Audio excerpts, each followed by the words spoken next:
Hello, everybody. Good afternoon. Broadcasting to you from the Orion Spiral Arm of the Milky Way Galaxy, the solar system, planet Earth, North America, the United States of America, somewhere in between the Atlantic and Pacific Ocean. I'm not telling you anymore today. My name's Brian Engelman. That's Mike Bara, and this is the Strictly Football Show, brought to you by the Unhappy Hour Sports Show and the New American Media. Thank you for joining us today. It is week 10 in the league, and we're going to go over what happened in week 9. Man, your team was involved in a significant game, and my team definitely made a decision if they were going to be competitive or not. Everybody who's watching in the Facebook group, if you can jump over, go to the New American Media on YouTube, and your comments that you type in, I can get them in my chat feed right here on the screen, and we can show them, just like right here. Carla Marie is saying hi from Chiloquin, Oregon. Hey, Carla Marie. Chiloquin. Yeah, thank you so much. But if you move from Facebook over to YouTube or on X, we're at American_media_. Your comments will show up in real time. Mike, tell people where they can find you real quick. Where's the best place to get your football fever action, your thoughts, your insight, your memes, your jokes, and all that jazz? Well, seahawkboymikeb on Twitter X is my main football account. And then at Seahawk Boy Mike Bara on YouTube, and always I mean pretty much on Twitter. I'm all over the place, so doing that. Fair enough. All right. Well, we're going to talk about his team, the Seahawks, and my team, the Browns, and the rest of what we had to learn last week. Let's jump into it and figure it out.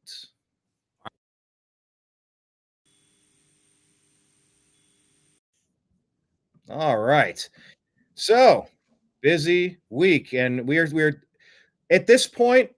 How about we just discuss it in a vacuum, Mike, before we even get into the games, the trade deadline. Yeah, interesting. Right? Like there's a lot of significance to remember the 5th of November. That was the trade deadline in the NFL. For me, it's March 8th, 2022, the day the Seahawks traded away their relevance. Oh.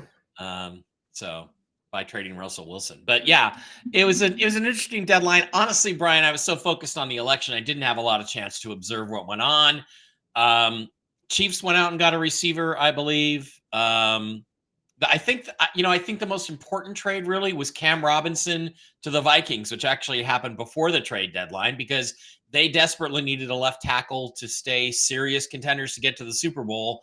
And Cam Robinson's not a great one, but he's a good one. If my Seahawks had drafted him 7 years ago in 2017, they had 2 opportunities to do it. They would have been a better football team the last 6-7 years. So, he's not a great player, but he's a solid starter, and he's only missed 1 season with some injuries. So I thought that was really a significant trade. And your boys traded away your second best, Zadarius Smith.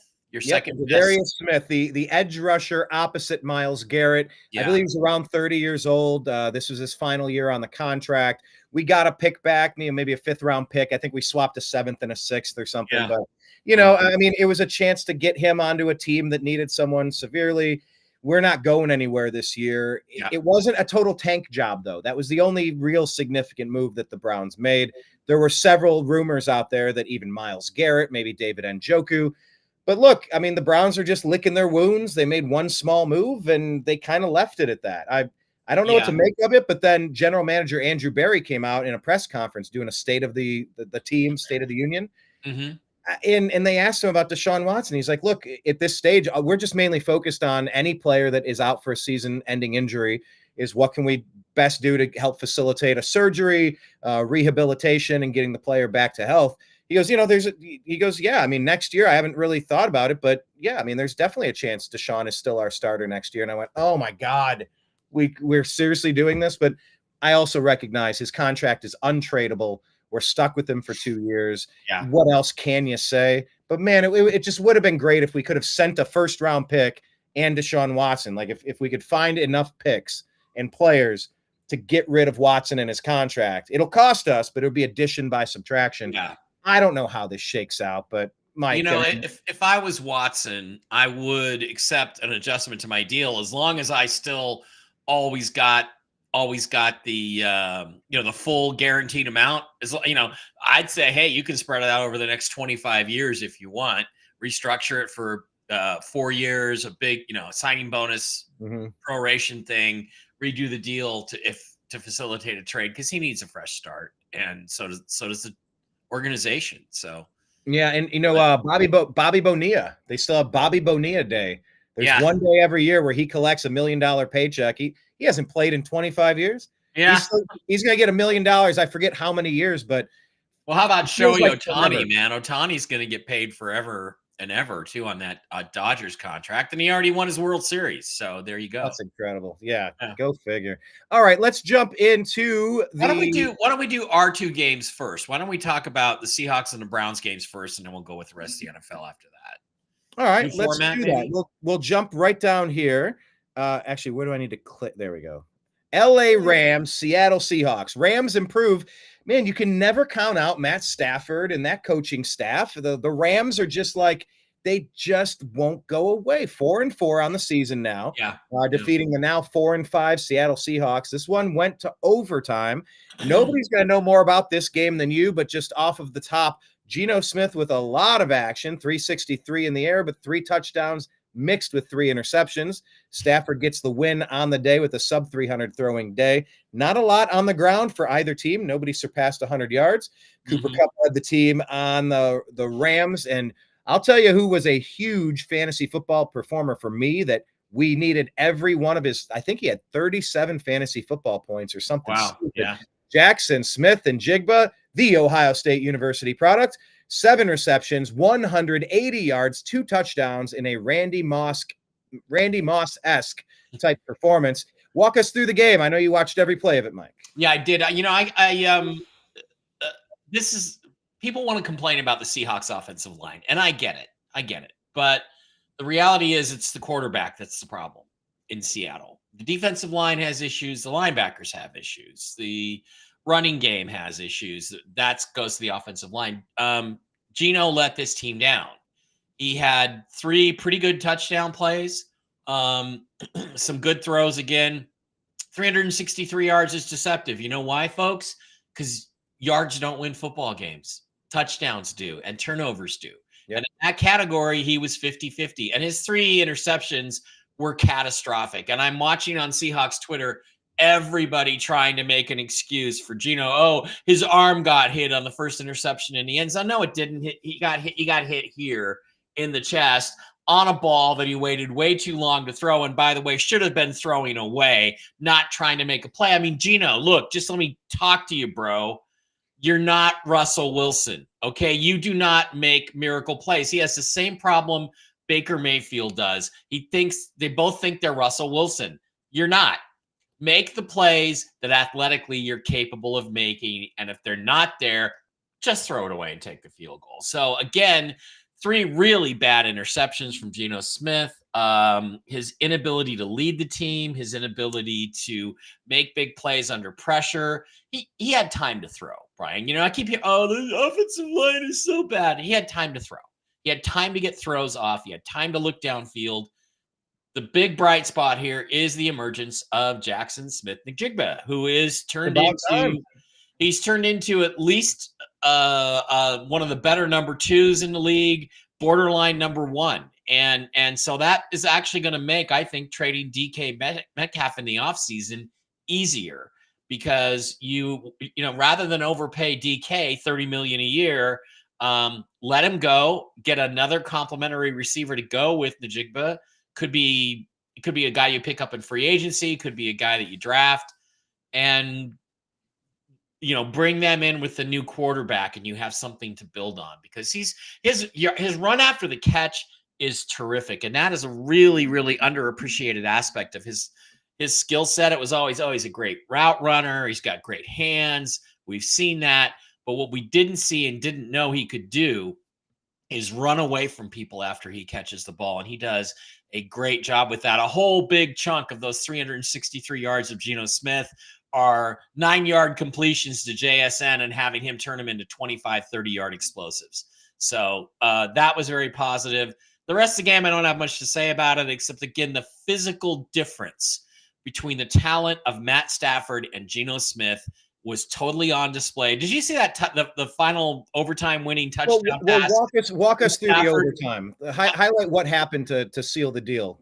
Well, I mean, basically the Seahawks, they got down inside, pretty close to the red zone, inside the 30. They could kick a field goal in overtime, take a 3-point lead, or they could have gone for it on 4th and about an inch. They went for it. They got stuffed in the backfield. The offensive line did fail on that occasion. Don't get me wrong. They need a better offensive line, but that's not the primary thing. They should have taken the points and then gone back and played defense, but it didn't matter because Matt Stafford just got the team, made 2 or 3 plays. The very final pass to, I think I want to say it was Cooper Kupp because Puka Nacua got kicked out of the game, but his final pass was just a spectacular throw, running to his left, stopping, setting, throwing, absolute perfect downfield strike for a touchdown. And you can't beat that when a guy's that good. And that's what Seattle doesn't have. They don't have that talent at quarterback. And, me, I'm a big advocate. Let's take it down to the studs, get rid of all the high-priced near 30 contracts and build around the core guys we're starting to develop. So that, for me, that was the story of the game. We just aren't good enough. All right. Well, then let's make a segue hard pivot there about not being good enough. I mean, what else do I need to say about the Cleveland Browns? Yeah. Look, got beat 27-10. The secondary got absolutely shredded on multiple occasions. The Jim Schwartz defense had been the strength of this team in the past couple of years in many ways. But yeah, just gave up too many big play touchdowns. And Justin Herbert, he's the type of guy that can just wind up and let it rip. Yeah. He had a long 66-yard touchdown to Quentin Jefferson. You had Josh Palmer with a 28-yarder. It makes a big difference. Take 14 points off the board, you're talking a 13-10 game, but yeah, that is the difference. It's hard to say, well, if they just didn't have those 2 home runs. And on the flip side, Jameis Winston looked very – I'm sorry, go ahead. I was just going to say, if we just didn't give up those 2 grand slams, we would have won the game, 4-2. Yeah, other than the end of the play, Mrs. Lincoln, how did you like it? How did you like it? Yeah. Yeah, but Jameis had 3 interceptions, and he looked very mortal. I don't know if just having some tape on Jameis makes a difference or if the Browns are telegraphing their plays. That was one of the things I instantly asked. What are the chances that Jim Harbaugh is stealing signs in the pros, Mike? Oh, pretty good, because he's always – I mean, once a cheater, always a cheater. You look at Belichick and Brady and Deflategate and how they got caught red-handed cheating there. He's gonna cheat, but I don't think you can chalk this up to cheating. I picked the Browns, I think, as you know, to win the game. I don't remember exactly, but I believe I did pick them. And I was very surprised at the lack of intensity on the Browns' part. And it was a home game. But I think the lack of intensity was because they couldn't generate any there was no momentum. They just couldn't get anything going. And when a place gets flat for too long, then you pick off big roundhouse kicks, and then it's over. You glance. It fell back into the factory of sadness this weekend, and it was a surprising lack of effort. And I think you got to look at the coaching staff. You got to think about it this year. I don't know if you're going to do it, but again, your cap situation is such that you really had a hard time trading anybody, but you should maybe think about it in the off season. Yeah, well, we have Mike Vrabel in the house. He's a special consultant. He's been rumored to be available for all sorts of jobs in college and in the pros. So, the Browns Fisher Cup bait. What are you gonna do with Vrabel? That's a Vrabel decision, but he's more than qualified. I don't know. I'm concerned that the Browns are going to try to run it back again with Stefanski and Andrew Berry and Deshaun Watson, and I don't know where that's going to get us. If you want to comment on this real quick, Lil J Money is saying this to you. Yo, Geno's top 5 in passing behind that trash line. Mike? No, he's not. He's 18th in passing if you go by passer rating, which I consider to be the most important thing. And when you look at touchdown to interception ratio, which I consider to be the second most important thing, he's in the 20s. Okay. The only thing he leads in is yards. And the reason he leads in yards is because most of his throws are 8 or 9 yards. And then guys like Jackson Smith-Njigba and DK Metcalf and Tyler Lockett are turning it upfield for another 8, 9, 10, 18, 25 yards. So yards don't win you football games. And when people say, "Oh, he's leading in passing," yards, I've never ever thought yards were an important stat, and you're not going to talk me into it now just because there's all these fantasy geeks out there. Yards don't mean shit when it comes to winning football games. Well, touchdowns do and turnovers do. That's what matters. That is a great point, though, because people watch football for many different reasons. Some people like to put $20 on a game, so they're addicted to the gambling thing. Some people root for laundry, like you do with the Seahawks and I do with my Browns. Some people play fantasy football and they just want their particular player. Some people watch it to see if Taylor Swift is in the stands. People watch the game for all sorts of reasons. But yes, I think you're right. Yards matter if all that matters is fantasy football, or if you want it, you went onto your favorite gambling app and you tossed $10 on the over with the yards per game on Geno Smith. Let's go back to the Super Bowl victory the Seahawks had in Super Bowl 48. Okay, Russell Wilson only threw for 205 yards, but he had a 123.8 passer rating. He distributed the ball all over the field. He controlled the game. He controlled the offense. He controlled the time of possession. He dominated that game and should have won the MVP for the way in only a second year he handled the pressure of winning the Super Bowl.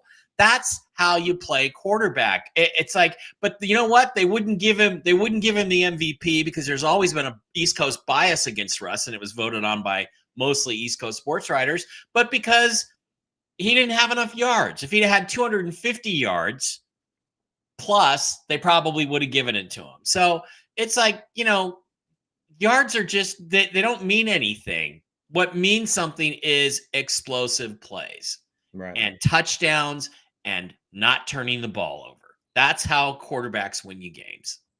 Well, let me bounce over to one final thought on the Browns, and we'll move past it, because look, the Browns coming off of that win the week before, feeling different. Just it felt different getting that win with Jameis looking good. It was like, all right, well, hey, maybe we can have a respectable season. If not, if everything lands the right way, maybe we can rip off a streak of maybe go on a winning streak and fight for a wild card. Okay. Well, this loss just kind of ended that. Yeah, that ended that. We're done. Stick a fork in us. Yeah. I did want to just highlight a couple of things from the game, especially from the Browns here. Jameis did not get it done. I don't know if we're going to go back to Dorian Thompson-Robinson when his health will allow it. That's a storyline to keep your eyes peeled for. Nick Chubb, only 15 carries, 39 yards, 2.6 average. We were hoping Nick Chubb would come back and crush it, but he just hasn't been. I don't know if he hasn't been himself, if the line hasn't been good, or just a garbage team is going to give you garbage stats. I'm not entirely certain yet with Nick Chubb. Glad he's back on the field, but is he going to be the same? Because we haven't seen it yet. Sadly, we had to say the same thing about Deshaun Watson for 3 stinking years. Final point here, Cedric Tillman, the product of University of Tennessee. He has quickly become the number 1 receiver on this team. 6 receptions, 75 yards, and a touchdown, leading the team, tied with Jerry Jeudy in targets with 11.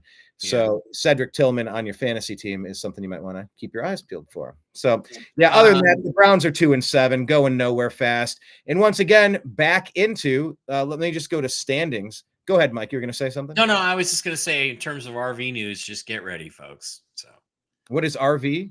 Let's not talk about it. There you go. My other show. It's politics and finance. So. There you go. I'm like, I like RVs. Should I buy an RV?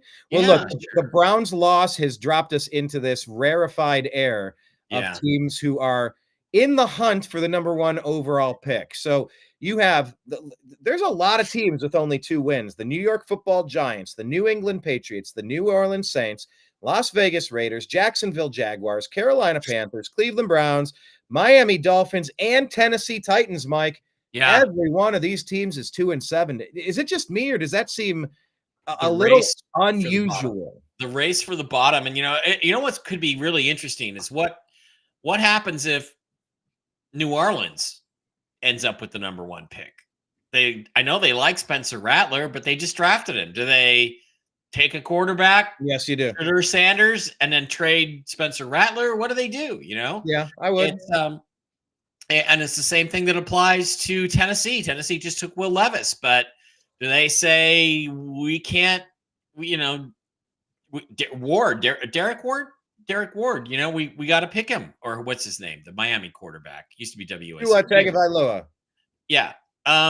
Tua. Do you move on from Tua? You've got to. I think you have to. So, you know, there's going to be some interesting dynamics, and I don't think there's any question that the Panthers should move Bryce Young off the roster if they have a chance at the quarterback they want in this draft. So, yeah, something to keep an eye on, because I mean, we are just separating the wheat from the chaff, as they say. Yeah. And it's going to shake out how it's going to shake out. Let's jump to this one. The Cowboys lose another one. You know how it's shaken out? Not so well. You know what shook out? A ligament shook off of Dak Prescott. Yeah, Mike, that's a brutal update. I from the hear quarterback room down there in Dallas. I read it's torn from the bone. Yes, so that's an 8-week injury minimum, at least, I would say. And I think he's also, he'll have surgery. He could have surgery, and they'll say, "Oh, he'll be back in 8 weeks, maybe." But the reality is, it's over for the season with that. And this is Dak's second or third season-ending injury now in the last 5 years for the highest-paid player in the NFL, folks, Dak Prescott. Yeah, that's a tough one. Cowboys slipped to 3-5 on the season. I mean, they're in that rarefied air of you're about ready to throw in the towel. They're only 2 games back of 500, and 500 is usually the benchmark of where it takes to be within striking distance of a wild card berth with a few weeks left in the season. So that's kind of where you want to be if you're not guns blazing and you're not leading your league, your division like the Falcons are. They improved to 6-3, Mike. Kirk Cousins getting it done. 3 touchdowns on an efficient day, 19-24, 223 yards. Keeping Michael Penix on the bench. And there is some leverage for the Atlanta Falcons in terms of trades. You know, there's going to be teams that are going to need quarterbacks that aren't going to get one. And Kirk is looking like, at his age, he can still fling it. He can still sling it around the field. So good for him. You know, what's interesting about this, let me ask you this question. Okay. If you're Bill Belichick, a lot of people rumored, I think we talked about this last week, Belichick to the Saints was the rumor. Okay. Or not the Saints, but the Cowboys has been a rumor for a while. If you're Bill Belichick, are you taking that job? The ego clash between Bill and Jerry. I think Robert Kraft did his own thing at his own speed. I mean, obviously, Robert Kraft has any owner of an NFL team is going to have some bravado, and they're going to have their personality big enough to fill a stadium. I get it. Jimmy Haslam, look no further. But I don't know. I don't know what Bill really wants. He's dating a young girl. He's on, doing the Peyton cast, or, he's jumping around providing some commentary. Is he super excited to get back into coaching? He wants a Super Bowl without Tom Brady. He wants a Super Bowl without Tom Brady. And yeah. So what do you think? I don't think he goes to Dallas. I don't think that's good either. It didn't feel right just hearing that. I don't think he goes anywhere where there isn't a quarterback in place that he feels like he can get to the Super Bowl with. Right. And first of all, I'm not sure Dak is that guy. Secondly, the circus around the Cowboys and Jerry Jones, I think every loss that happens, it's less and less, and every injury that happens to Dak, it's less and less likely that Bill Belichick ends up in Dallas. So then where does he end up? Who does he like? That is good. So Mike Vrabel, Bill Belichick, there's a lot of talent sitting on the sidelines waiting for the first firings to happen. Yeah. And that did happen with the Saints. We'll get to in a minute there. But real quick question here. Trap Hawk is asking, SOS, would you guys drop Olave to activate Brooks? With a bye week and Higgins injury, I need a receiver. Lamb, London, and Reed. Running backs are Jacobs, Cook, Swift, Monty, 2 flex, PPR, 10-man league, 5-3 facing a 6-4. Olave, that's a tough one, man. Actually, let me just pull up the Saints since we're talking about them. We'll talk about Brooks. Let me see Brooks stats here recently. Yeah, go ahead. You pull that up. I'll get off of this game and move over to Atlanta. Wait, hold on. I got in the wrong week here. Get back to week 9. There we are. Okay. New Orleans, Carolina. Look at that. I might have picked the Carolina Panthers last week, Mike. That sounds like something silly I would have done, right? Yeah. Thinking that that might be the case. But yeah, Trap Hawk here is asking for some fantasy football help. And Chris Olave, I've got him in one of my dynasty leagues, and it's not looking good. He's got what, 5 or 6 concussions now. Okay, so I'm not sure which Brooks we're talking. If we're talking about Jalen Brooks with the Cowboys, no, I wouldn't start him with a backup quarterback. No, I'm not sure which Brooks we're talking about. Trap Hawk. Okay, so we'll ask him for a little bit of clarification there. I mean, I would stick with a guy like Olave just because of his talent. But it's just that with his concussion, how many weeks is he out? You know, there's only so much room. Do you have an injured in IR spot? Well, I thought he was cleared to come back this week. No? I think so. What is the latest on Olave? I've just been reading stories about how he's Jonathan Brooks. Okay. Like there you go. Running back for the Panthers. The concern on Olave all week as I've been reading, it's just the same as Denzel Ward on the Cleveland Browns. 2 former Buckeyes, don't know how to tackle or get hit. Obviously, I'm not trying to be a jerk. Like, football is a violent game and concussions are no joke. They're not always your fault, but we've been on Denzel Ward because he tries to tackle you with his head going low and his neck's getting spun, and like it's the most dangerous way to play the game. Trap Hawk, I can't help you because they're both injured. They're both up in the air whether they're going to play. I think Olave has more potential if he does play. So I don't know what to tell you, man. You're on your own. Yeah, he's only got 1 IR spot, and he needs to move Jonathan Brooks off of it. Yeah, it's a tough spot. This is the time of year where roster management becomes really important with the injuries, and God, just so many late scratches, and you got to grab somebody off the waiver wire. And I don't know, maybe can you consider making a trade if you have some depth? If you're in a league that still allows trades, get creative with it. Trade a tight end, trade another running back, lose on one side, try to get a stud on the other. Maybe you'll find a dance partner. I don't know. Also, Lil J Money, hey, dude, again, watching the game, go back and watch the game. What you'll see is on at least 50% of the pass plays, Geno had 2, 3, 4, even 5 seconds to get rid of the ball. Yeah, he got buried sometimes because of Verse, but the really dominant player on that field was Braden Fisk, who they got in the 2nd round. Seahawks drafted Byron Murphy to be the sort of game wrecker that Braden Fisk was. And it just, to me, shows how little John Schneider knows about what he's doing. So, yeah, Geno got pressure, but on the interceptions, there were really no good excuses for those plays. He could have gotten rid of the ball safely, and he just didn't do it. So, I hear you, bro, but I don't think there's any excuses for that. For Geno, there just aren't. So, well, if we're talking about no excuses, we've kind of been hinting at this might be the first coach fired for a couple weeks now. The New Orleans Saints dropped to 2-7, losing to the Panthers by 1 point. Dennis Allen, the man with the man boobs. Yeah, Dennis Allen is gone. Maybe overdue there. I couldn't actually believe he got a second chance as a head coach after his performance with the Raiders, because the Raiders have a lot of issues, but Dennis Allen just didn't strike me as having anything special. You look at Sean McVay's teams, how hard they play, how smart they play, how just well coached they are from front to back and top to bottom. Yeah, I just never saw that with Dennis Allen. So I was surprised he got the job. But one thing I'll tell you about this, Brian, I don't understand. I mean, the Saints, yeah, they lost to the Panthers. That's embarrassing. But here's the reality. What point is there to fire the guy in the middle of the season? I don't see how this is going to make them any better. What are you trying to do? I mean, if you're 5-6, or 4-6 or something, okay, maybe you're trying to light a fire under your team. But you're 2-7. Just let him run the string out, draft a new quarterback, get a new coach. That's the way I look at it. Yeah, there is the circle of life from that. What was that from a Disney movie, Lion King? The Circle of Life, that big song.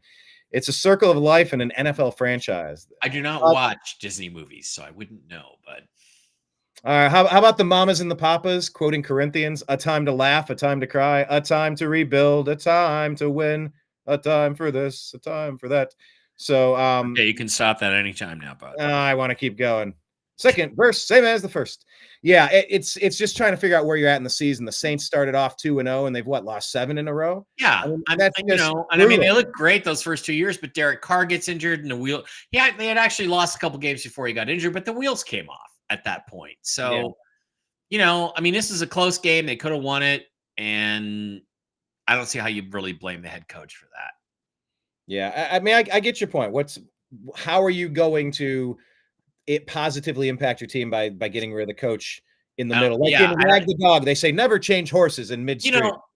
When Lovie Smith got his second chance in Tampa Bay, and they played, I want to say it was the Patriots on a Monday night, and it was week 7 or 8, and they got beat like 45-3 on Monday night in front of the whole country. And for some reason, they didn't fire him. I would have fired him because you saw the whole team quit. Right. And when they quit on the coach, you got to get rid of him. I didn't see that with the Saints, and I haven't seen it all year. He may not be the greatest coach in the world, but this team didn't quit on him. And if the team hasn't quit on him, I just don't see how it makes any sense to fire him. But that's just me. No, it's a fair point, and we're going to see what they do. I mean, post Drew Brees, they had their Jameis Winston moment, but then he had his injury. It's just, man, there are just teams that are stable and teams that are not. And if you can hit that stable stage, brother, ride that wave as long as you can. I've been seeking stable since Bernie Kosar. I've been seeking stable, and it just hasn't materialized. I mean, give me Marty even give me Marty Schottenheimer if we can't have Bill Belichick. At least they were consistently competing for AFC championships. Belichick might feel like he has something to finish off in Cleveland too. You never know. You never know what? You got to be in a position to get the quarterback, or you're not going to get him. You know what? I like everything about this. That would be the redemption arc that we're looking for. LeBron James came back to the Cleveland Cavaliers once he learned how to win a championship, and he broke a 52-year drought in Cleveland, whatever it was. Monumental stuff. Yeah, you're right. Bill Belichick, if Kevin Stefanski, because you're talking about attention to detail and about players quitting on their coaches. Man, there are just times I'm watching Stefanski. I don't see the attention to detail. Sometimes I see too much energy sometimes from the players. Sometimes that was the same thing with Pete Carroll. Same thing. Yeah, rah. Oh, we're doing a hard count, and our guy jumps offside. Yes, when we're doing the hard count at the line. Yes, that's lack of discipline, lack of training, lack of practice, lack of attention to detail. And there are coaches that do that really well, and that's what I want is a coach who pays attention to the details, who makes sure that all of his kick returners understand the kickoff rules. When the ball just drops in front of you, it's a live ball. You need to pick it up. It's just, I don't know. But yeah, I hear you with Stefanski. I think you need a completely different kind of coach in there, a high discipline coach. Yeah, and even Paul DePodesta, the kind of like from the Moneyball fame with the Oakland Athletics, kind of working in the Browns front office. The reporters are asking the general manager, Andrew Berry, so what is it you would say it is that Paul DePodesta actually does here? What exactly would you say that it is that you do here? Yeah. And the answer, it felt like a Kamala answer, just talking. Yeah, or like the answer from Office Space. Well, I take the reports from production over to the engineers, and then back from the engineers to production. I'm a GD. You physically walk those back and forth? Oh, no. My secretary does that. I'm a GD people person. What the hell is wrong with you guys? Nice. Yeah, you're a people person. That's a classic film. God, I gotta watch Office Space again. Office Space, if you guys don't know what we're talking about. Yes, thank you. Okay, let's jump to the next game here. This one was close. Close. I mean, look at the difference Tua Tagovailoa makes. 2 touchdowns, 231 yards, 25 of 28. The Dolphins really put up a fight. They fall to 2-6, however, to the 7-2 Buffalo Bills, who win 30-27. A bit of a high-scoring game. A lot to take away from this one. What do you think? Yeah, you want to trash Tua, but you can't, because look at how productive he is. Look at what a difference he made for their team. They almost beat the Bills. The Bills are a lot better team than them right now, but they hung in there. They almost won the game, and they woulda, coulda, shoulda won the game. So, I just have to say, I think that's a little bit of vindication for Tua. I thought he did a great job. That's what we're looking at, is vindication for Tua out of this game. That's the story. The Bills did what they had to do. They made the plays when they had to make them. They got Josh Allen, and that's what makes a difference. And so, in the end, you can't beat Josh Allen. You just can't. In the You end, can only hope to contain him. in the end, he's just too Josh Allen. There's too many things he can do and too many plays he can make, and he made them. And so tough loss at home for the Dolphins, but what can you say? It looks to me like the Dolphins are a little bit better team than they've shown, but they do need that trigger guy Tua, or they're not going anywhere. Ray Davis, a guy I drafted in the second or third or fourth round in my dynasty league. You know what? Look, he's 5-yard average, only a couple carries, but he's filled in for an injured James Cook before admirably. And then in the receiving game, he had 2 receptions for 70 yards, including a long of 63, getting the touchdown there. Ray Davis in a deep league, I would pick him up. The Buffalo Bills are going to be scoring points and giving chances for touchdowns. Ray Davis, maybe you can pick Ray Davis up. Hey, yeah. All right, perfect. Mike, well done.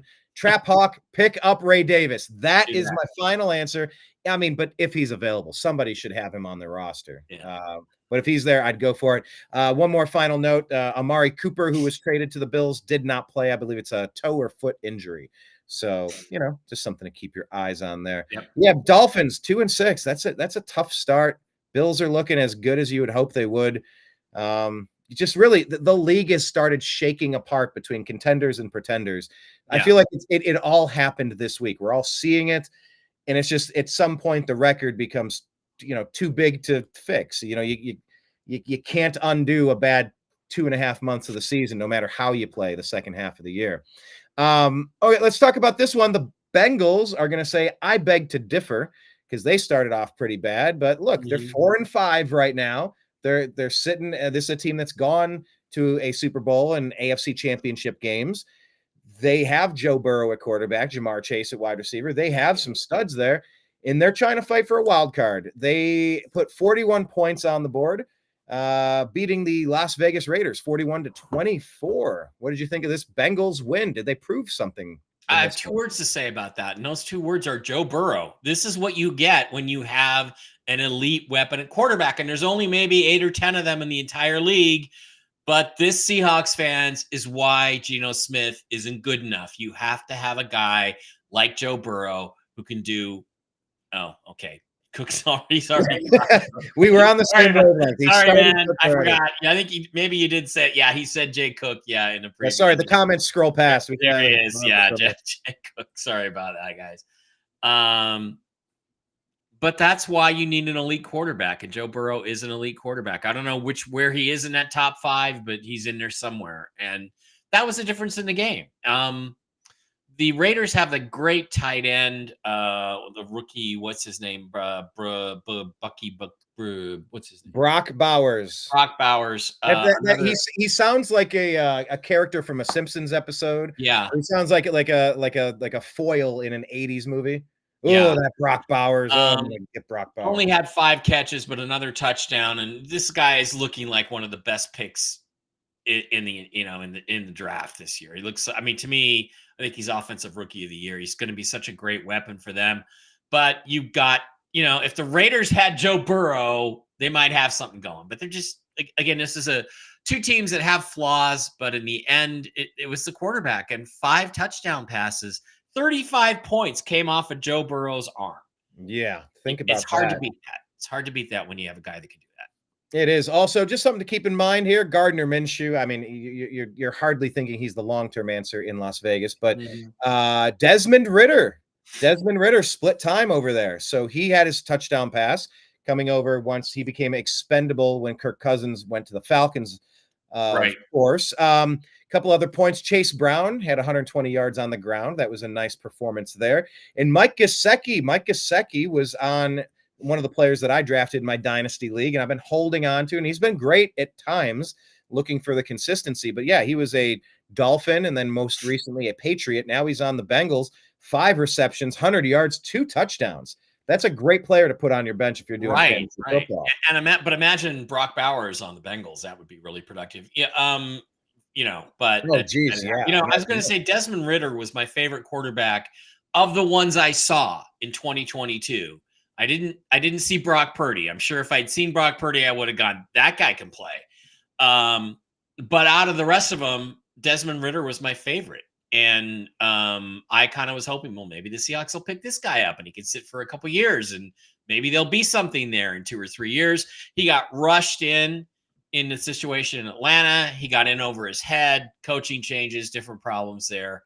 But I still think he can be a good player.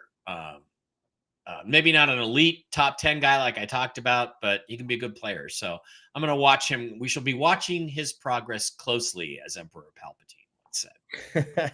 Yeah, I know people that are friends with the family. Where I'm located in Cincinnati is not all that far away, a couple of hours. But yeah, I've been charting him as well. He's somebody I drafted in a late round. Just we'll see how it goes. You stick him on the Right. bench and you just see how their career goes. There's some guys you just like the way the ball comes out of their hands, and you see the accuracy, and you think to yourself, "Wow, that's pretty good." So I just liked him. We'll see if he ever amounts to anything.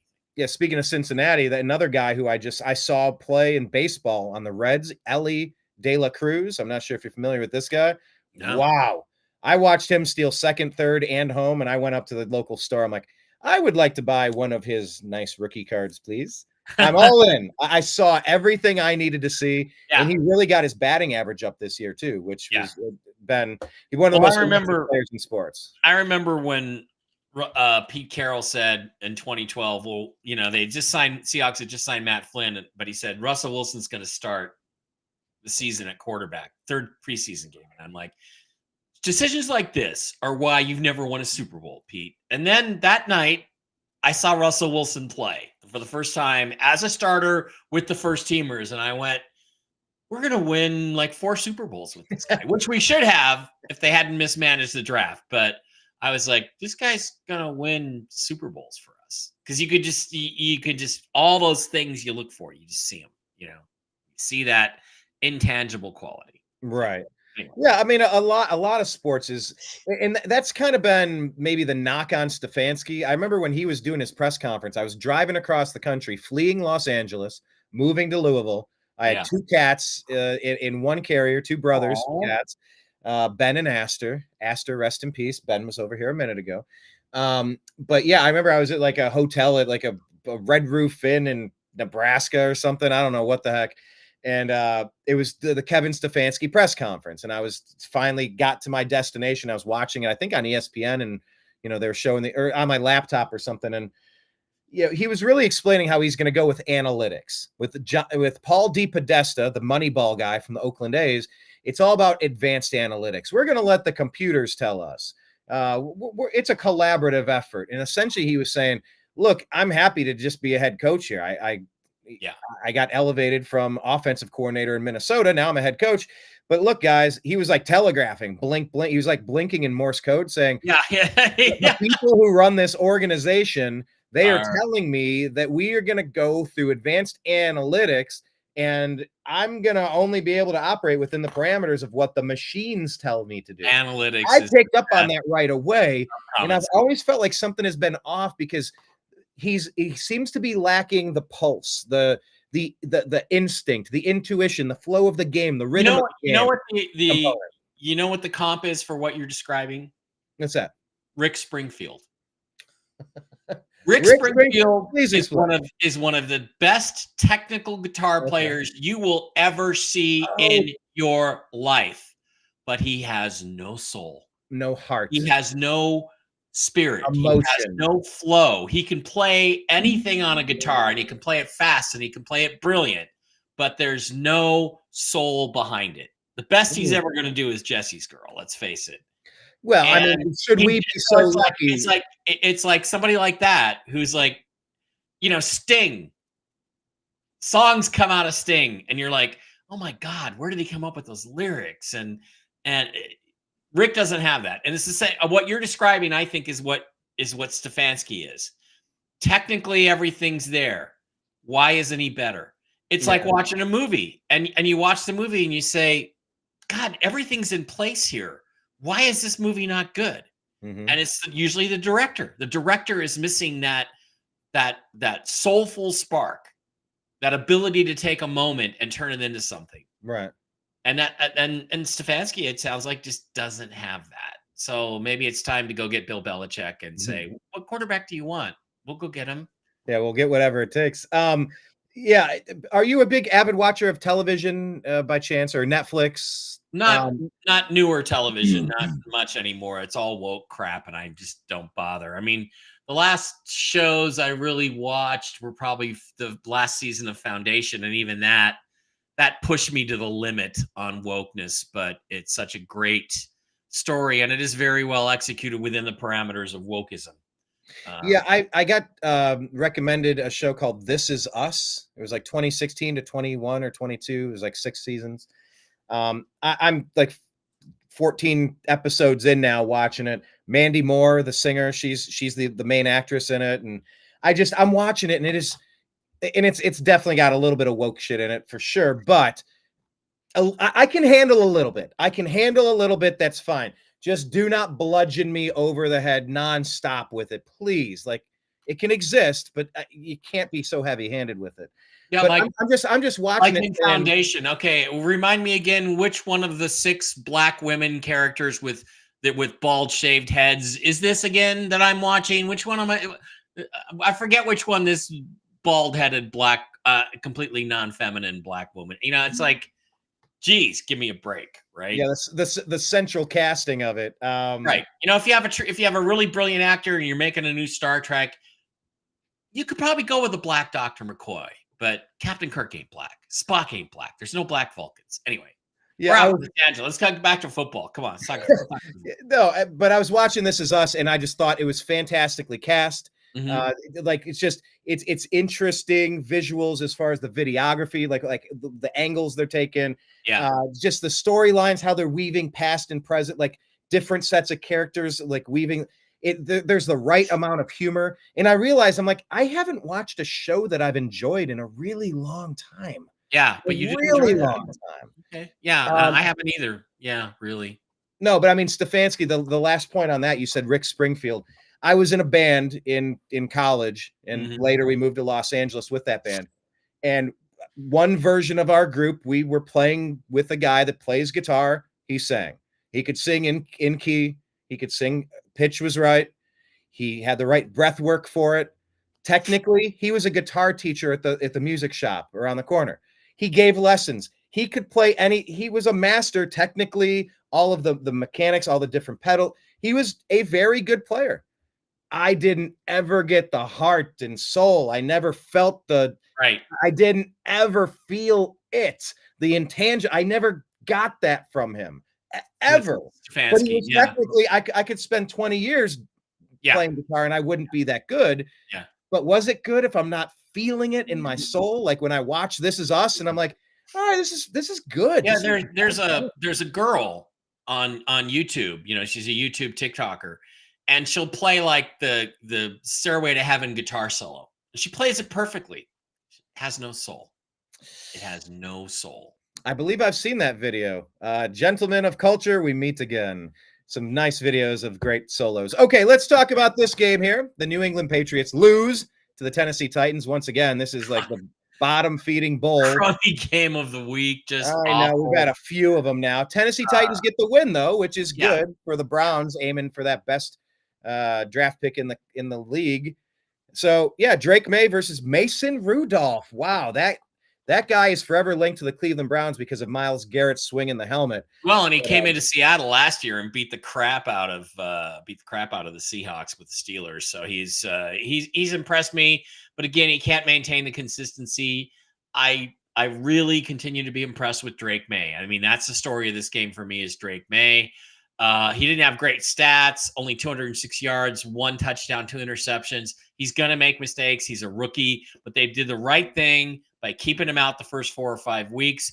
They have a guy there that's going to make plays for them. They have a guy there that can make plays with his feet. They have a smart quarterback. They have a guy who's got a great future with Drake May. And I was not that impressed with him in the draft. I was saying, I'm not sure I'd take this guy with the 3rd overall pick over guys like Penix and Nix, but having seen him play, I get it, and I see it, and I see the future, and that's the exciting story for this game. Other than that, it was a nothing game. Yeah, exactly. Do you have an early beat on Rookie of the Year? Like, do you have a thought on who? Well, I mean, I again, the Brock Bowers right now is my offensive Rookie of the Year, okay. But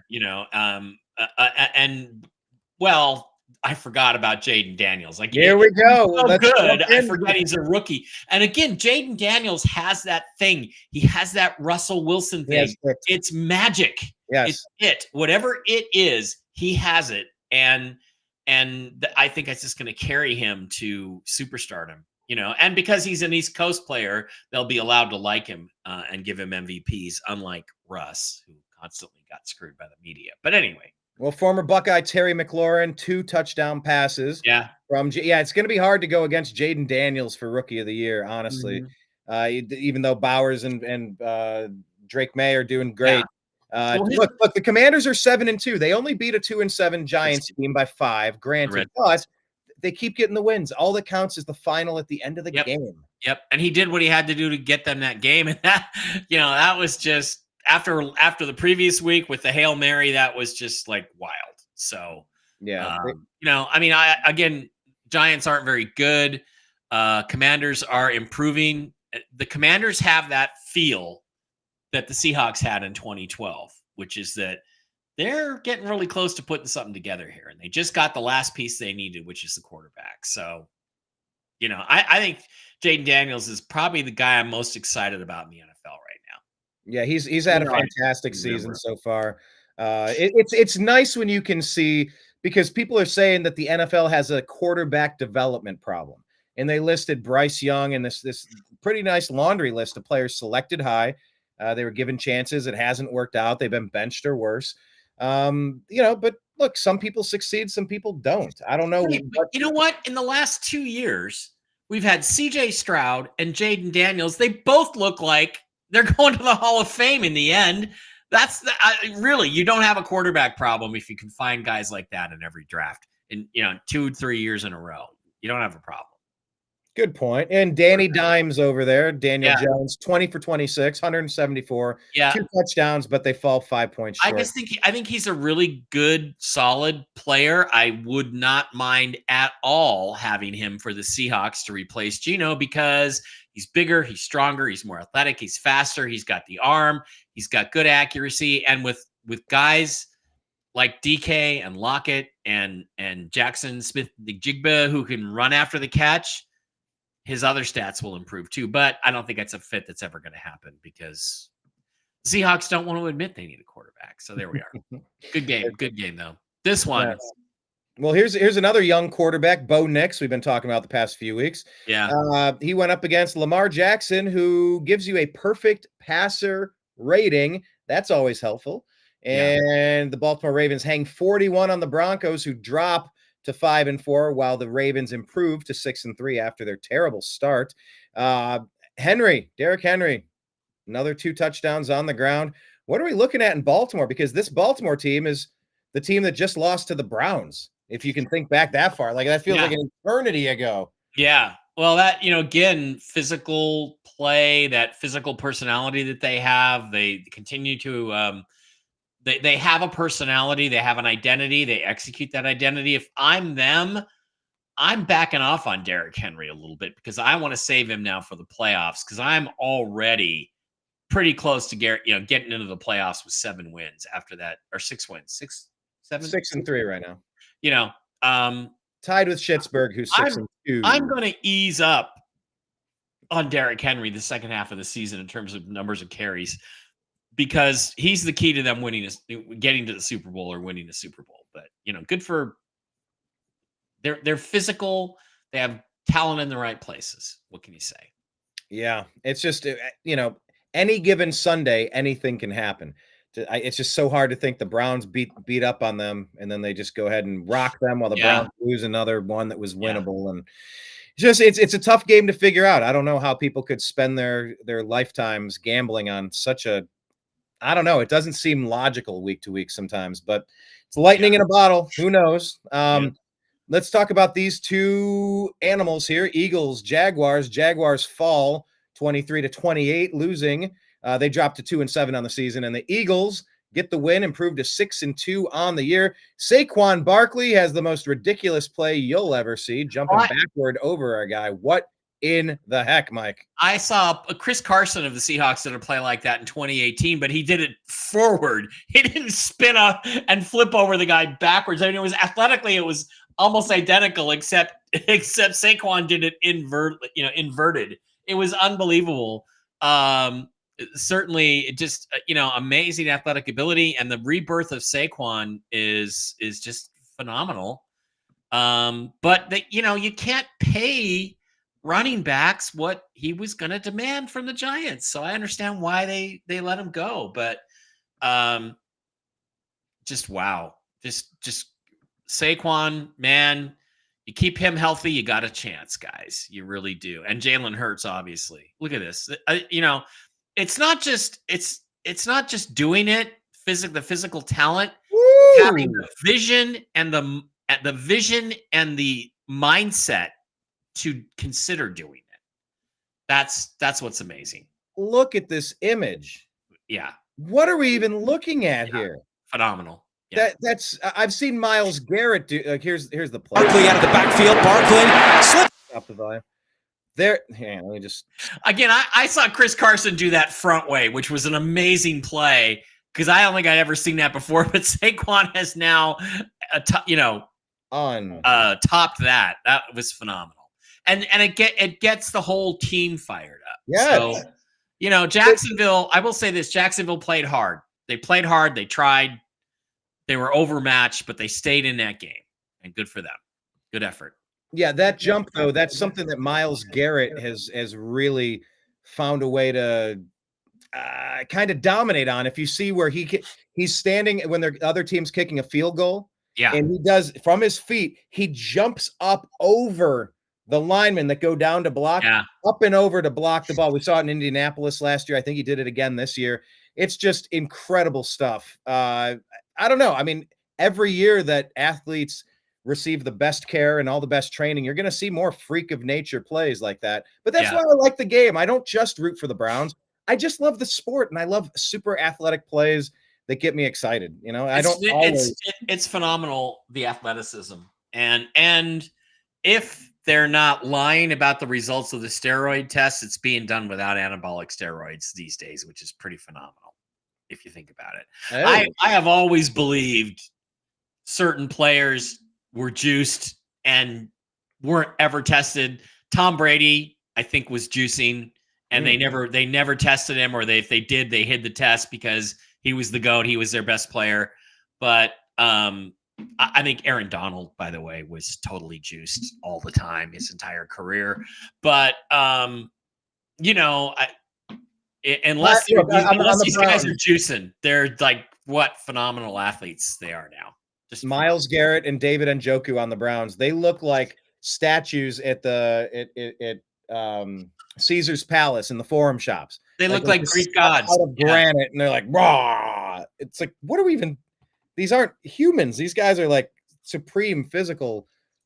I don't know, just incredible. Like DK Metcalf. Remember when he ran down Buda Baker from like 30 yards behind? The guy is what, 6'4", 6'5", 4'2", 225, 230, 4'3", 40, 10 or 15% body fat. How is that even possible? Yeah, that was the play that just kind of turned everything around. What we do know about DK is that he can't handle a fivesome.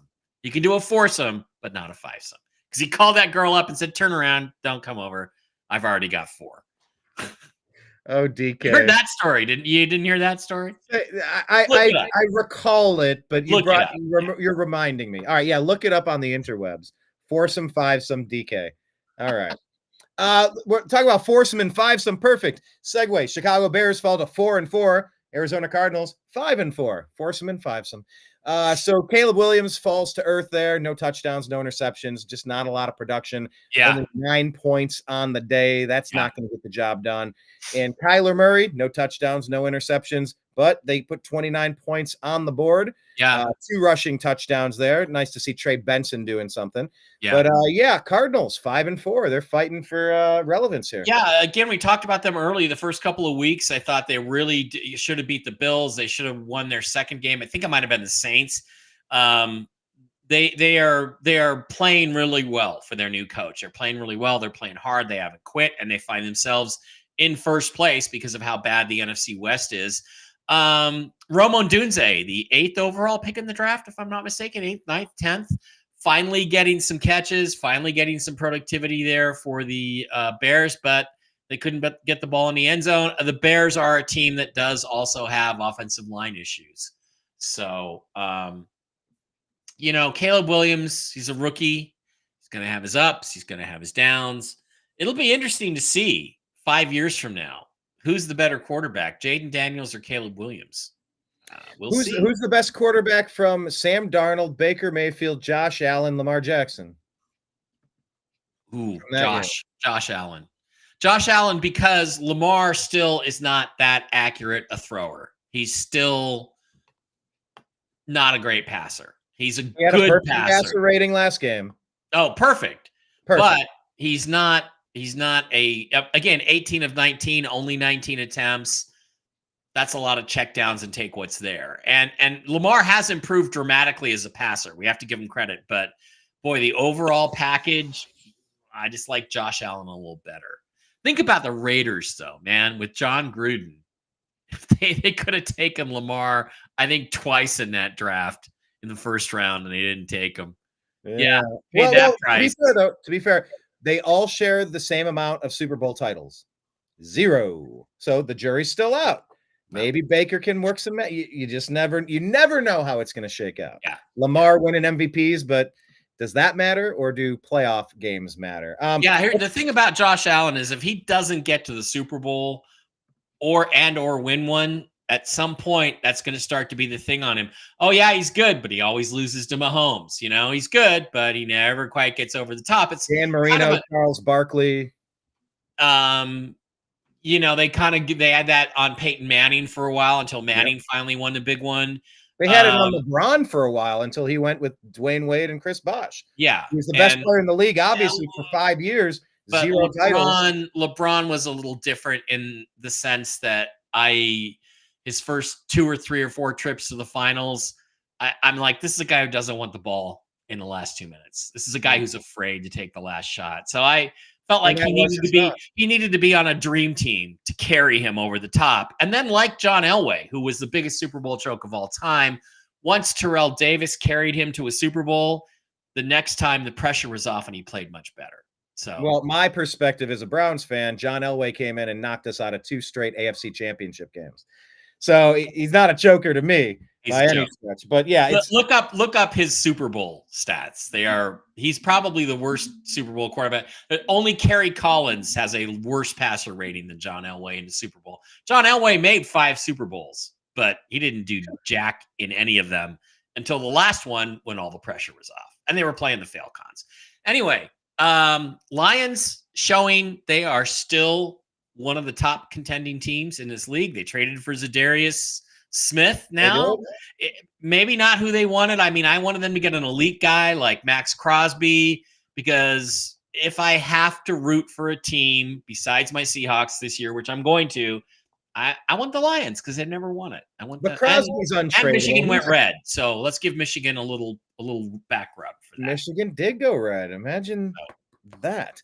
I'm obviously pulling for them as well. I like to see the team I like to see the team win it all who hasn't won it in the longest amount of time. And I want to see Jared Goff get some FU to the people who don't, because I mean, I've always felt like, God, this guy throws a beautiful ball. God, he throws beautiful ball. And, I just felt like, he got out, McVay got outsmarted by Bill Belichick. Well, who hasn't that happened to? No, exactly. And I felt like Goff got a bad rap. I don't think he's a great quarterback, but I think he's top 10 and good enough. So, yeah, this one, Kirby Joseph's interception for a touchdown helps beat the Packers. They put on 8 points in the fourth quarter there.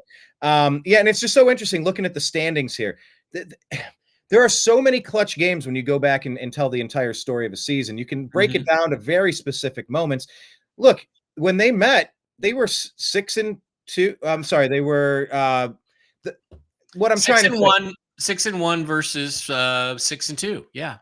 So what I'm trying to say is, if the Lions lose, they're 6-2. If the Packers win, they're 7-2. They're 7-2. Yeah. And you got Minnesota sitting there at 6-2. Like this game that added one full game, 0.5 plus 0.5 for the win, the loss, stretching that, the difference between 7-1 and 6-3, that is a massive difference. It's just you look at two powerhouses in an NFC North that's really acting like the AFC North last year. Yeah.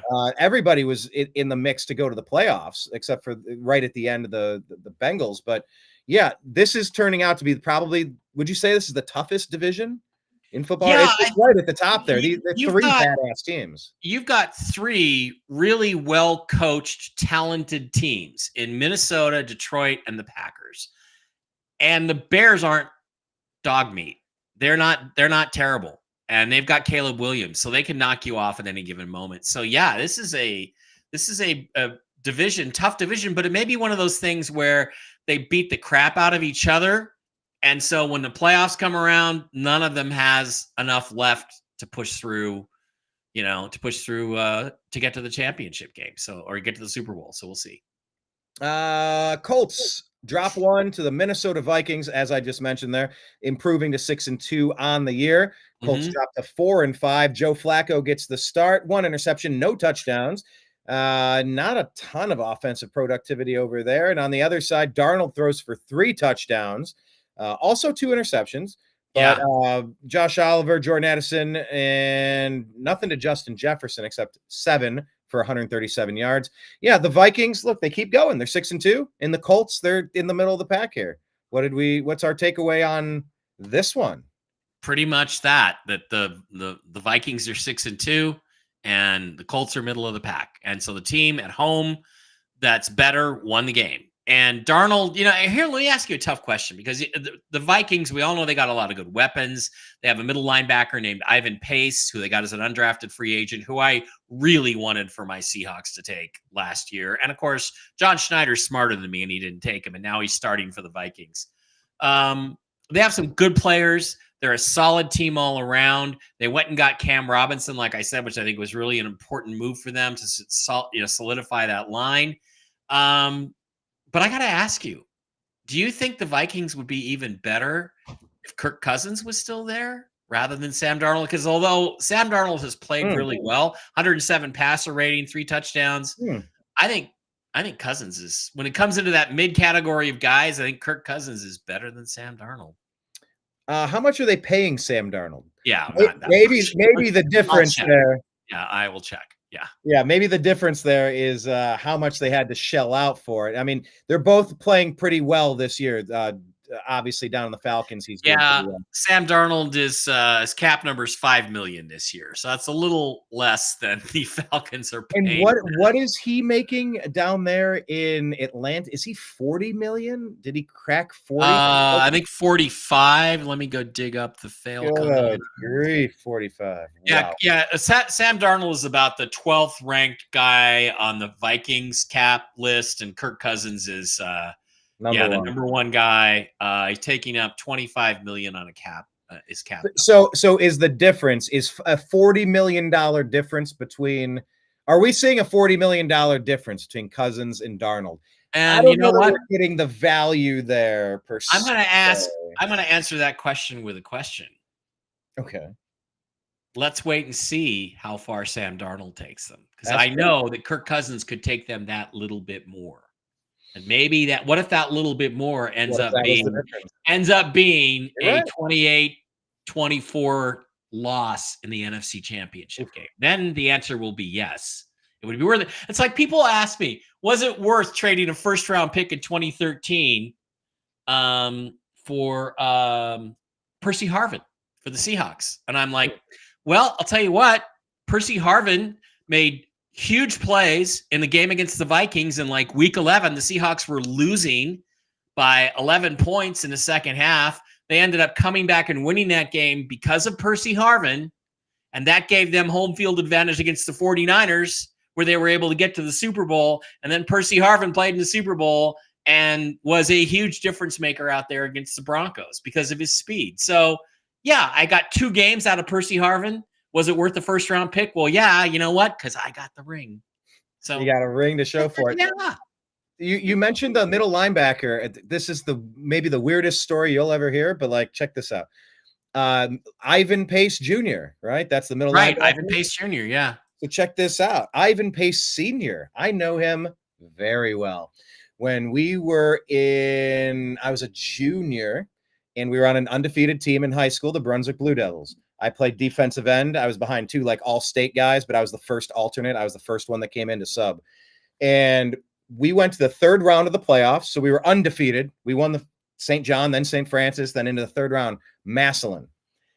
It was really, if it could go wrong, it did go wrong one of those games, and they were loaded. In fact, they brought back most of that team and won the state championship the next year with most of those key players. But the point is, we played, and they had a guy on their team named Ivan Pace. That is Ivan Pace Jr.'s dad. So it turns out they beat us. I forget the score, 42.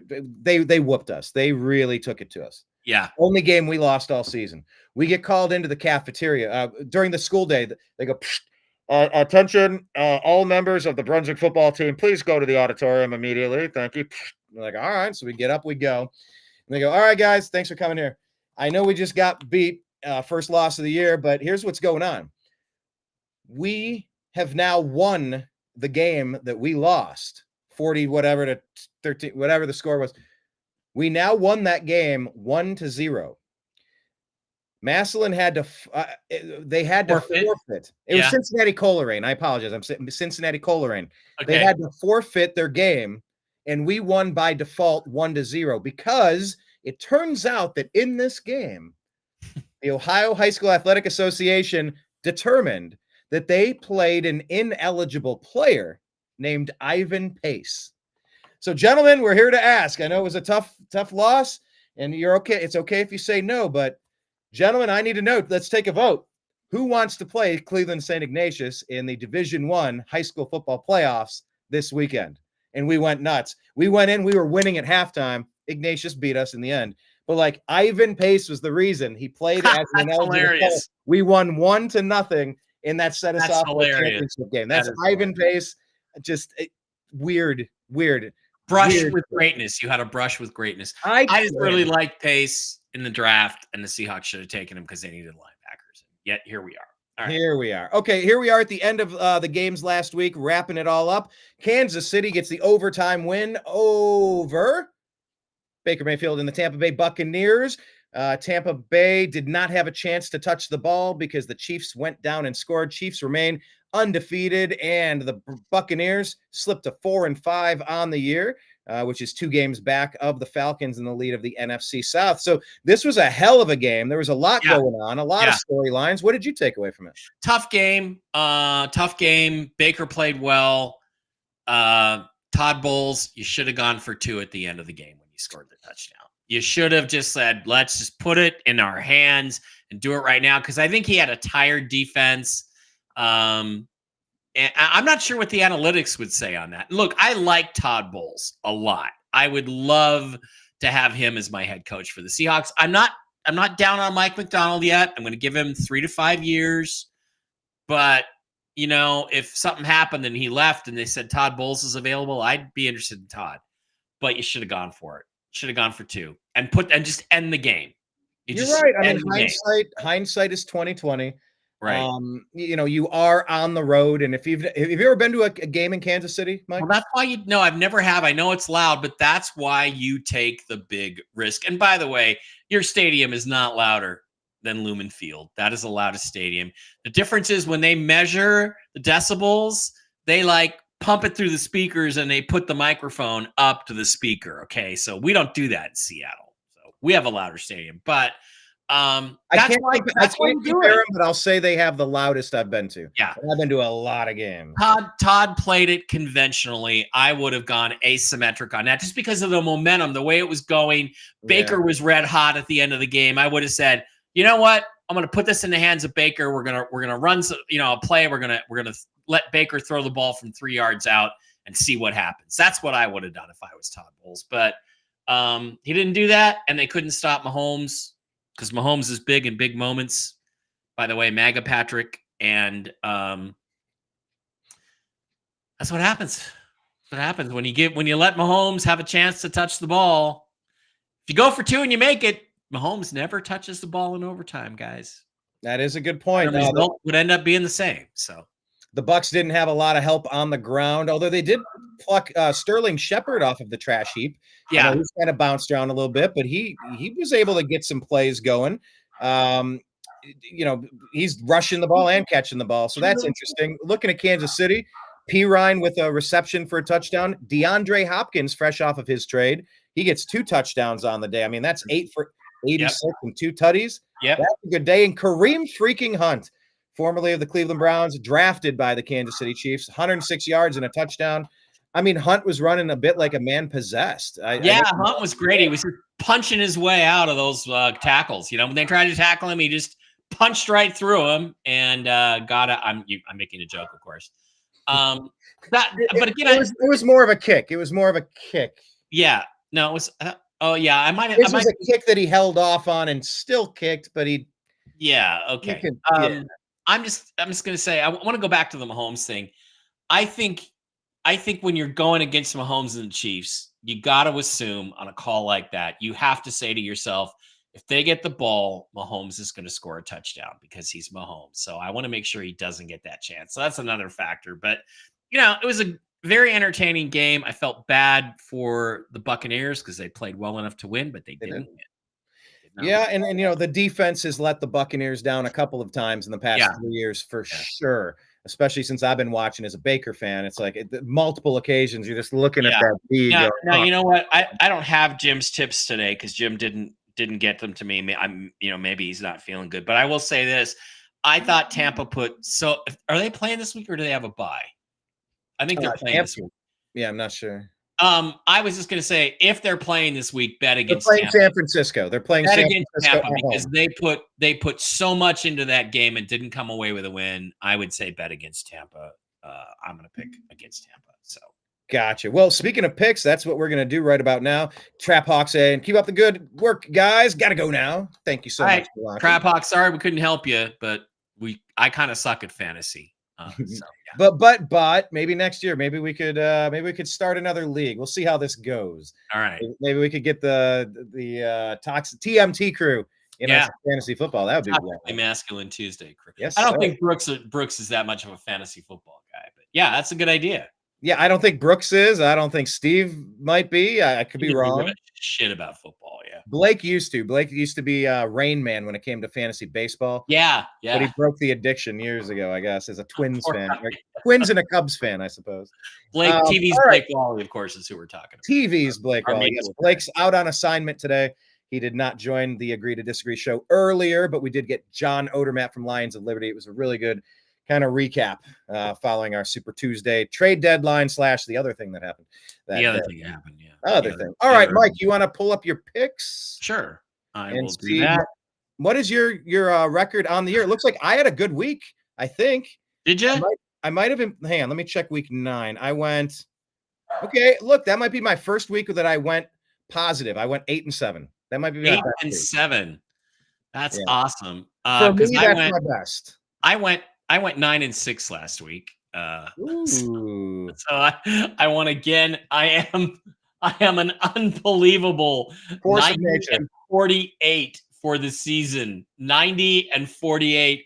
Dude, do you know how much money I would have if I just bet without not bet the spread, just bet straight up $20 on every game I called? Geez, I'd be rolling in the dough. Is this the week you're going to start? No, yeah. Maybe the games I'm certain of. Maybe just one. Maybe just for a second to see how it feels. All right, tonight's game, I think this is fairly easy. The Ravens need to bounce back. They lost last week. The Bengals are good, but they're not good enough. I think the Ravens win that game. Giants and Carolina. They're at Carolina. Giants, though, need a win. They're just a little bit better team than the Carolina. So I'm going to take that as a road upset. Atlanta at New Orleans. Who's New Orleans quarterback? It's going to be Derek Carr. This is tough because Atlanta is probably ripe to lose, and they are the road team, but I think that they're going to beat the Saints because the Saints are just not that great. Colts, Buffalo Bills. I'm taking risks. I got to pick a lot of road teams here. I'm going to take the Bills just because they're the Bills and the Colts are the Colts. Denver at Kansas City. I can't see Bo Nix coming in and doing that. I think Kansas City gets to 9-0. Jags, Vikings. Vikings are better. Going to go with I'm picking a lot of road teams. How much Bears are better. stock do you put into home versus away? How much does that? A lot. It's the 10%, NFL. 30%? It's the How much? NFL. I would say it's 60% of the influence. I mean, I'm picking way too many road teams, but I think the matchups are just really good for the road teams. New England, Chicago. I'm just going with Chicago's better, and I don't see New England pulling an upset. But it'll be interesting. The number 1 pick versus the number 3 pick. Drake May versus Caleb Williams. But I just think Chicago's a little bit better club overall. Pittsburgh at Washington. I love my Steelers. I love Russ, but I can't pick him on the road against the Redskins with Jaden Daniels the way he's playing. So I got to go with the Redskins at home. Tampa, San Francisco. San Francisco is improving. They're getting some players back. They're the more physical team. Tampa's coming off that brutal loss to Kansas City, and I can't see them bouncing back this week. It'll take another week. Titans at Chargers. Chargers, I expected to lose last week, but they won, so I'm going to go with the Chargers. New York at Arizona. Crummy game of the week. I'm going to like the Jets here because I think the Jets are just going to pull it out. Just some Rodgers, I think, is just going to get it done. Eagles, Cowboys. Eagles are going to just continue the nightmare season in Dallas. Without Dak, there's no chance. Detroit at Houston. 2 really good teams. I should pick Houston. I'm going to pick Detroit, but I should pick Houston because that's what everything says. Dolphins, Rams. Rams win again. That's it. That's my picks for this week. And tell me again, what are you on the season overall? I am 90-48. So goodness, that's way better. Almost 2-1. Good victory percentage, which is pretty damn good. I would say so. All right, let me make the switch here. And I'll go through my picks. I am 60-78 on the season. I had my best week last week. So I'm on a roll, folks. I'm on a roll. I'm going to continue being on a roll because you know what? Cincinnati needs it more. Cincinnati just put 40-something points on the board. Cincinnati and the Ravens have had epic duels in the past. Joe Burrow can get it done. Let's go. Picking the Bengals there. New York, Carolina. I'm picking Carolina. I'm seeing a little bit of fight on them, but those are 2-7 teams. Let's not get it twisted. Who's playing quarterback for Carolina?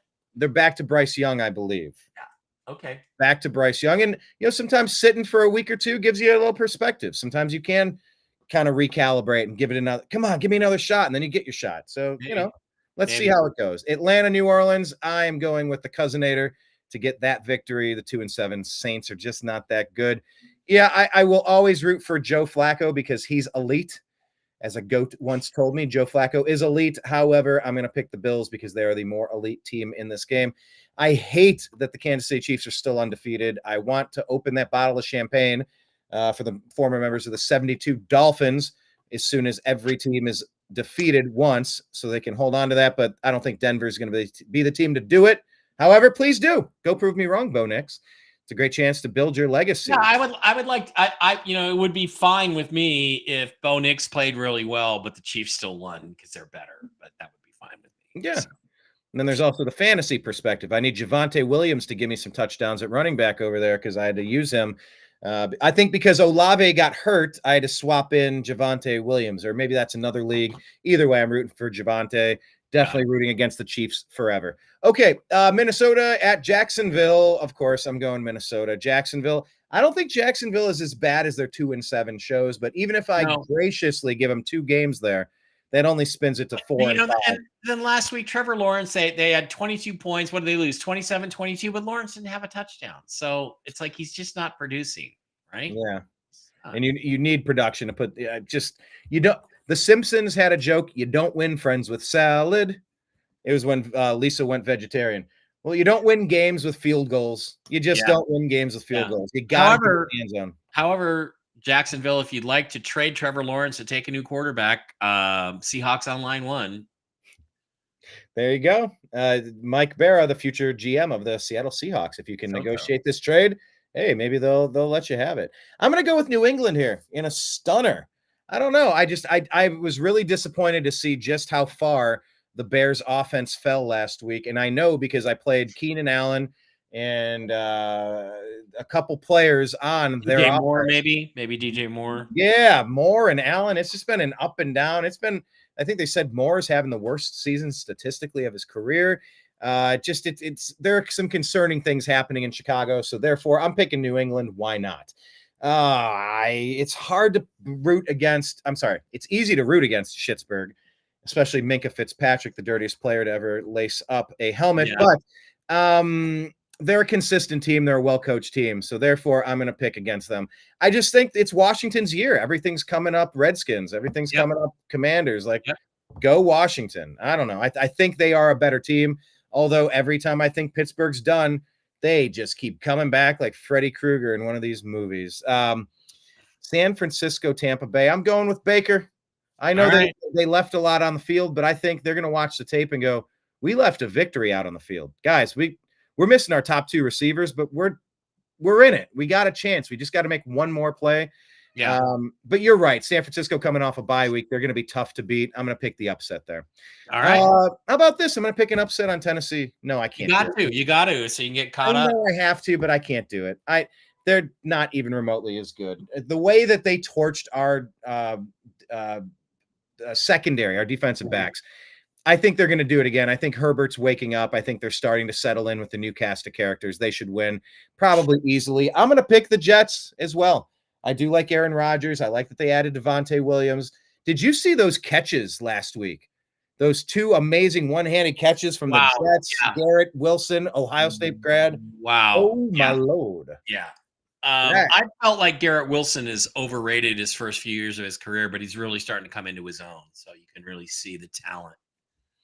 Well, he also hasn't had a lot of people getting the ball to him. Yeah. He hasn't had a fantastic cast of characters helping him out very much. Philadelphia has a great cast of characters. I'm going to pick them over Dallas. That's pretty easy. Pretty smart. Detroit and Houston. This could go either way. And it is in Houston. And you did pick the Lions. So I'm going to pick the Texans. I think home field will make a difference there. I think that's a coin flip game. I really do. It depends on if 2023 CJ Stroud shows up or 2024 CJ Stroud. Yeah, for what reason is CJ this year just not getting it done the same way? Just injuries to other players. There's injuries to other players. I think a little bit of regression in that. That just some skill position guys are out and circumstances. Well, I'm going to say circumstances. I liked how Miami fought the Bills last week. So I'm going to go ahead and pick them. They're going to win against the Rams. I think Miami's ready to turn it around with Tua. They're going to get it to Tyreek. And they're running back. They're two-headed A-Chain and Mostert. Look, they're running it well. I think they're going to be able to get this win. And those are my picks. All right, what's your cat's name? Mine is Nimbus. This is Miss Fluffy Muffy, and she is my little doll. Had her for like 11 years. Yeah, this is Nimbus. I've had him for, since 2006, which makes it 18 years. Wow. This guy's been with me forever, this dude. All right. You came for football, you got a cat show, guys. Just with Brian there on that. All right. We'll give you everything here on Strictly Football. Thanks for joining us. We'll be back next week at 5 p.m. Eastern time. Mike, anything you're promoting? Any place you're going to be talking aliens this weekend? I'm staying home. Seahawks are off. Thank God. The Browns are off too. Thank God. Just gonna watch football and not do much and bask in the glory of that other thing that happened. What thing that happened? I don't know. I can't remember. Like that Bosa thing when he walked into an interview on something on Tuesday. Was there Tuesday night football and we missed it? I don't remember. Was there something that let me look at the screen real close and see if was there something I missed about this week? Yeah, find Mike on Toxically Masculine Tuesday. Find us on the Agree to Disagree show. We talked all about. Well, it's a game. They're keeping score. The red team won. The red team thoroughly beat the blue team. That's because the refs stayed out of it this time. So. Hey, God, that's a great analogy. Right, just did that. Great to be here. Thanks for the football show. Everybody have a great week. We'll see you next week, and we'll see you on all the other things that both of us do